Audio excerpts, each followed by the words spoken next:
Hi friends, welcome to my channel. పిల్లలు గార్డెన్లో చక్కగా ఆడుకుంటూ ఉండగా ఆరు పక్కనే కూర్చొని వాళ్ళు ఎంజాయ్ చేస్తూ ఉండగా సంతోషపడుతూ ఉంటుంది.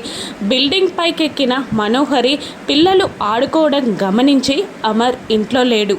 ఇప్పుడు పిల్లలకి ఏదైనా జరిగితే ఆ తర్వాత బాగీకి యాక్సిడెంట్ చేయడం, అటాక్ చేయడం సులభమవుతుంది అని తనలో తాను ప్లానింగ్ వేసుకొని కిందికి పిల్లల దగ్గరికి వస్తుంది. వాళ్ళు కళ్ళగంతలు ఆడుతూ ఉంటారు. ఇక అప్పుడే అమ్ము చేతిలో అంజు అవుట్ అవుతుంది. నేను కూడా ఆడతా అంటూ మనోహరి వాళ్ళతో జాయిన్ అవుతుంది. అంజు కళ్ళకి గంతలు కట్టుకొని అందరినీ పట్టుకోవడానికి ట్రై చేస్తూ ఉంటుంది. ఇక మనోహరి అక్కడున్న లోయ వైపు చూస్తూ లోయలో అంజలిని ఎలాగైనా పడేయాలి అని అనుకుంటూ తనని ట్యాప్ చేస్తూ ఇటు ఇటు అని లోయ వైపు తను వెళ్తూ ఉంటుంది. అప్పుడు మిగతా ముగ్గురు పిల్లలు మనోహరిని ఆంటీ అక్కడ లోయుంది అని అరుస్తున్నా కూడా పర్లేదు నేనున్నాను కదా అని అంటూ ఇంకా అంజలి ఆ లోయలో పడాలి అని ఆ లోయ దగ్గరికి వెళ్తూ ఉంటుంది. మను రా రా అని అంజుని పిలుస్తూ ఉంటుంది.